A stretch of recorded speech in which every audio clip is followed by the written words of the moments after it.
Picture yourself standing outside your house right now, staring at the car that drains $4,000 from your wallet every single year just to keep the tank full. Now imagine that somewhere hidden in the back of your grandpa's dusty garage, there is a blueprint for a simple mechanism that could wipe out that expense completely. I don't mean cut it down slightly, I mean wipe it out. Back in 1935, a clever mechanic up in Detroit put together a fuel heating gadget that ran his Ford Model A strictly on fumes pulled from the gas tank. He hit over 200 miles to the gallon before the liquid fuel even reached the carburetor. He drove that automobile for 3 whole years without stopping at a gas pump once. He built the entire thing using $6 worth of hardware store supplies. It wasn't against the law. It posed no danger to the driver. And it was incredibly simple to build. By the time this video is over, I will lay out the fully documented 1942 cover-up where Standard Oil bought out the patent and hid it from the world. I'll show you the official Navy document proving this setup worked flawlessly on military ships during the Second World War, and the single mechanical law that makes this exact same gadget even more powerful today than it was 90 years ago.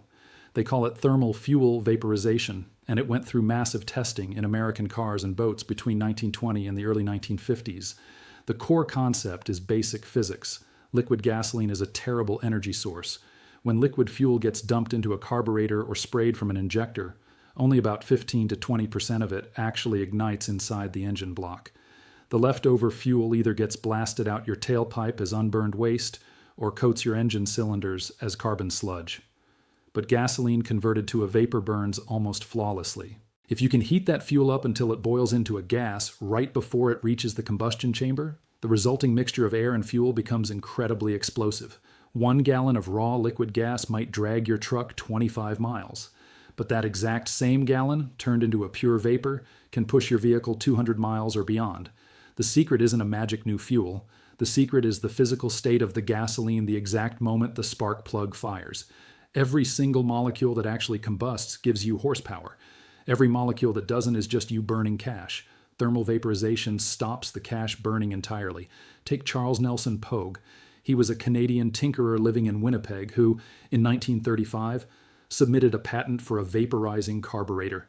His design captured the intense heat from the exhaust manifold to boil liquid gasoline into a pure gas before it ignited. The U.S. government granted him patent number 2,026,798 in 1936. His invention channeled blistering exhaust fumes around a heat-exchanging jacket surrounding the fuel line.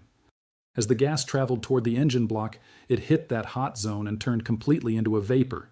It flowed into the intake manifold as a totally dry gas, not a wet mist. Pogue strapped this prototype onto a 1932 Ford V8.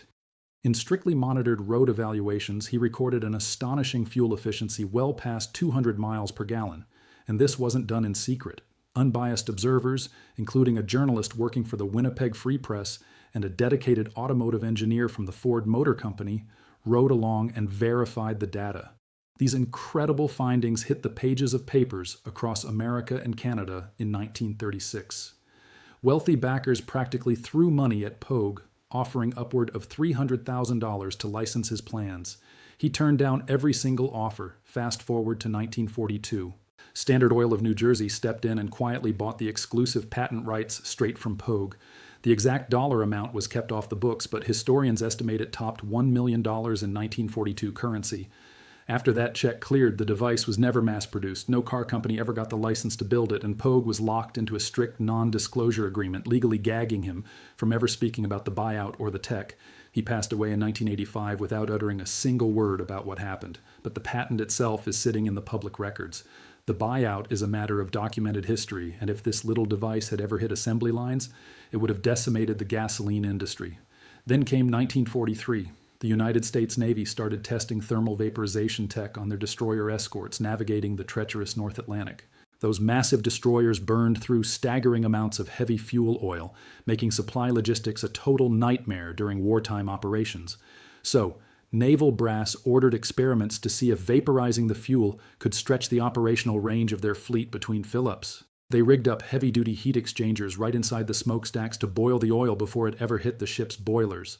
The data came back showing massive efficiency spikes, jumping anywhere from 60 to over 100% depending on ocean conditions and cruising speeds. A warship that traditionally maxed out at 3,000 miles on a full tank could suddenly sail over 6,000 miles just by running the fuel through these vaporizers. The Navy logged all these incredible numbers in an official engineering document sent directly to the Bureau of Ships in May 1944.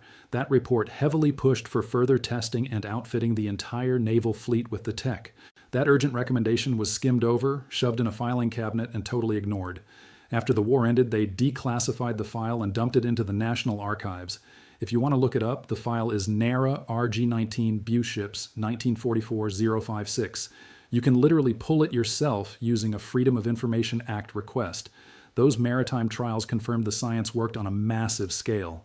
The sheer fact that the military refused to adopt it proves that operational efficiency was never the actual goal. Forcing maximum fuel consumption was. Now, if you're sitting there thinking this is just ancient history that only applies to clunky 1930s carburetors and has zero relevance to your modern fuel-injected daily driver, hold on. The next section destroys that exact myth. Fuel injection doesn't magically alter the laws of chemistry. It just changes how precisely the fuel is delivered. Gasoline still combusts exactly the way it did in 1935. Today's engines blast liquid gas at extreme pressures directly into the combustion chamber or intake. It sprays an incredibly fine mist, sure, but it is still fundamentally a liquid. The vast majority of those microscopic droplets never fully vaporize before the spark plug fires. That core inefficiency that plagued old carbureted engines, it is still alive and well inside your modern vehicle. Automakers just mask the problem with complex computer timing, variable valves, and catalytic converters designed to catch the unburned fuel before it hits the open air. But masking a problem is not solving it. If you put a thermal vaporizer right upstream of a modern fuel injector, that injector would be shooting pure gas instead of wet liquid. You'd get a perfectly clean burn, drastically more energy extracted out of every drop, and a massive measurable spike in fuel economy. The physics haven't shifted. The gasoline hasn't changed. Only the plumbing is different. And vaporization is just as effective today. Let me show you what this looks like in the real world.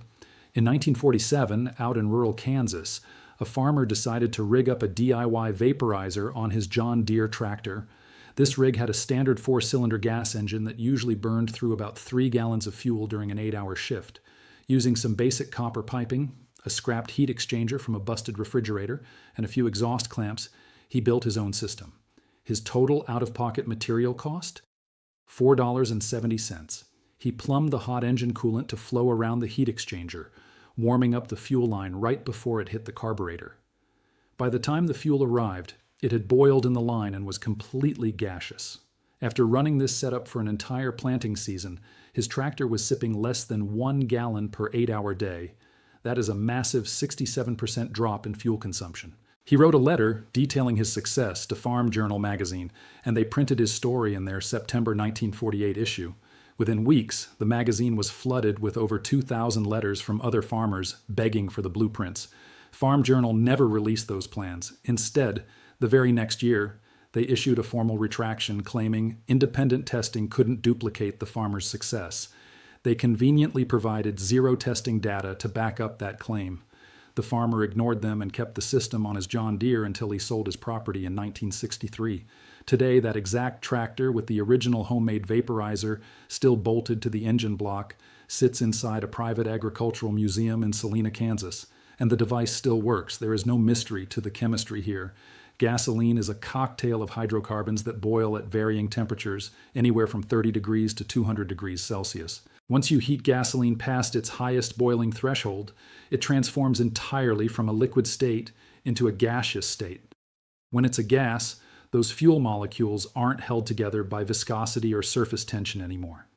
They blend flawlessly with oxygen to create a completely uniform, highly explosive mixture. Compress that mixture inside an engine cylinder and ignite it, and every single molecule burns. Liquid gasoline just doesn't do that. It doesn't mix evenly with the air. Heavy droplets float in the airstream, and a huge percentage of them travel right through the combustion explosion without ever catching fire. They just get blown out the exhaust valve as wasted money. In 1951, the mechanical engineering department at MIT actually ran the numbers. They tested identical engines side by side in a strictly controlled laboratory, one running on standard liquid gas, the other on fully vaporized fuel. The vapor engine generated 83% more horsepower per gallon and slashed carbon monoxide emissions by 71%. Their official conclusion? Complete thermal vaporization was the single most effective method for maximizing the efficiency of an internal combustion engine. They published these findings in the Journal of Automotive Engineering in December 1951. Over 400 subsequent scientific research papers have cited that specific study since then. Yet, not a single commercial car manufacturer has ever put this technology into a production vehicle. The knowledge is there. The science is absolutely verified. The application has been suppressed. Now, here is where this gets incredibly practical for you right now. You don't have to go back and reverse engineer Charles Pogue's original 1935 carburetor to take advantage of this. This core concept can be adapted to just about any vehicle using simple hardware you can pick up at a local auto parts or home improvement store. You just need three things: a heat source, a section of fuel line you can safely heat, and a method to regulate that temperature so you don't overheat it. The absolute easiest way is using your engine's own coolant. Coolant naturally runs between 80 and 90 degrees Celsius. That is the perfect sweet spot, hot enough to boil the gas into a vapor, but not so hot that it damages lines or causes vapor lock. You just rig up a basic heat exchanger, like wrapping a coil of copper or stainless steel tubing right around the fuel line between your gas tank and the engine. Then you splice into your existing coolant system with a T-fitting to run that hot liquid around the coil. By the time the fuel passes through that heated zone, it's vapor. It travels the rest of the way to the carburetor or injectors as a pure gas. You can put this together with basic hand tools, maybe 30 feet of copper pipe, some hose clamps, and a fitting. The whole project usually runs between $40 and $60. It's totally reversible. If you install it externally without chopping up factory parts, it won't even void your warranty, and it flat out works. But beyond the simple mechanics, there's a massive clue hidden in plain sight. There is a specific reason this technology vanished from consumer cars but thrives in heavy industry. Big diesel generators, giant cargo ships, remote stationary engines, they still rely on fuel vaporization today because in those worlds, operational efficiency actually matters more than selling fuel. Think about a research base in Antarctica running a diesel generator. Every drop of fuel is flown in at an astronomical price. They absolutely use vaporizers to boost their fuel economy by 50 to 80%. Massive freighters crossing the Pacific use them to stretch their range and slash operating costs. Heavy industries never ditched this tech.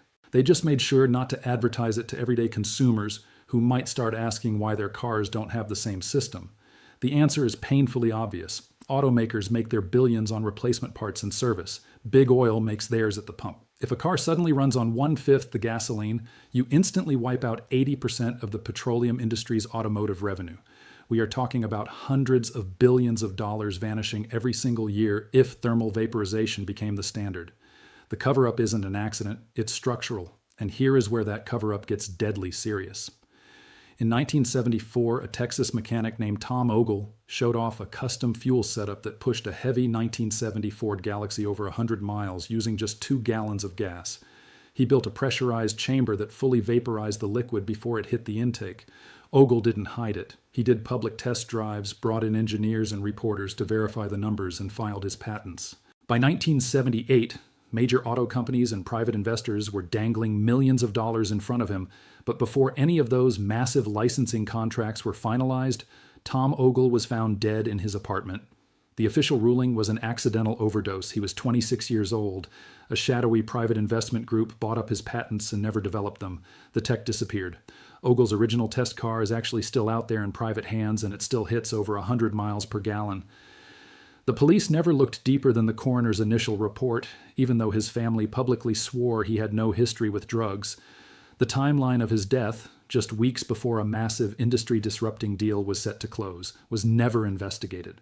Suppressing this technology isn't just an economic strategy. Sometimes it has been fatal. Now, if you're looking at your own truck or sedan and wondering if this actually applies to your specific engine, listen closely.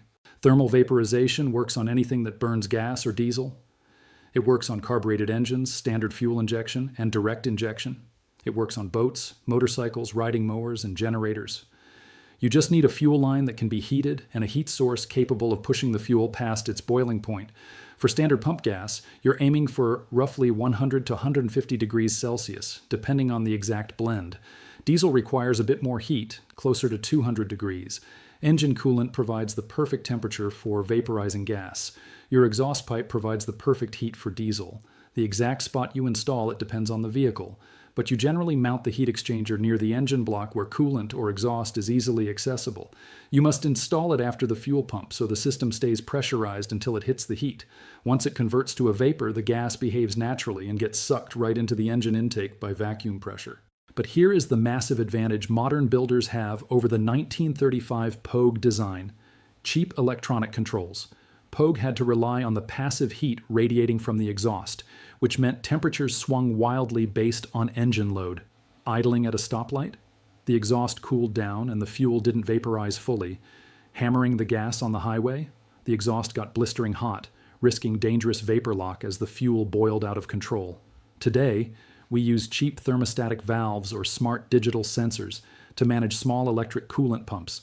They maintain a perfectly constant vaporization temperature no matter how you're driving. A digital sensor monitors the fuel line and adjusts the hot liquid flow to keep the temperature locked in the sweet spot. It completely solves vapor lock, guarantees smooth running, and squeezes maximum fuel economy out of the tank in all conditions. Adding electronic controls makes the modern version infinitely safer, easier to install, and far more reliable than those old mechanical rigs from the 30s. And there is one more piece to this: the specific trick they worked incredibly hard to keep you from finding. It's a vapor recirculation method that bumps your efficiency up an additional 30%.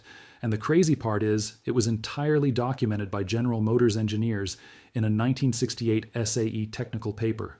The concept is simple. Grab the unburned fuel vapors trapped in the engine's crankcase ventilation system and feed them right back into the intake manifold alongside your fresh vaporized gas from the tank. Normally, your engine just vents those crankcase gases into the atmosphere, or burns them off inefficiently through the PCV valve. That vapor is literal fuel that slipped past the piston rings during compression. By recapturing and reburning those vapors, you extract free energy from fuel that is normally wasted.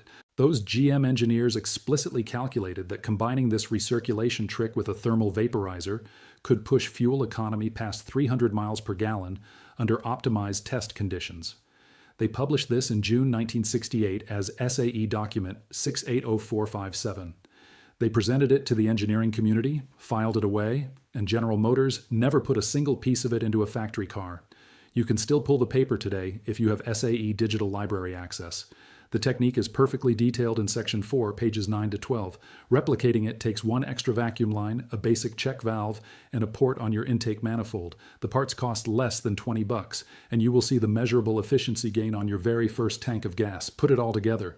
If you rig up a thermal vaporizer using hot coolant, manage it with a cheap digital temp sensor, and route your crankcase vapors back into the intake, you are using a system capable of hitting 150 miles per gallon in standard everyday driving. That isn't a theory. That is the hard, documented reality of mechanics that were tested, proven, and deliberately buried for nearly a century. At 150 mpg, a standard 15-gallon tank takes you over 2,000 miles. With gas sitting around $3.50 a gallon, the average driver would fill up maybe once every 2 months. Your $4,000 annual gas budget plummets to under $300. That is $3,700 a year staying in your bank account instead of being handed over to Exxon. Multiply your savings by every single driver in America, and the oil cartels bleed hundreds of billions of dollars annually. That is exactly why the technology was buried. That is why Charles Pogue signed an NDA. That is why Tom Ogle died before he could sign a contract, and that is why you had never even heard the words thermal fuel vaporization until right now. You just learned that your grandfather probably had the blueprints to eliminate his gas bill sitting right in his tool shed. He didn't build it because powerful people made sure he couldn't.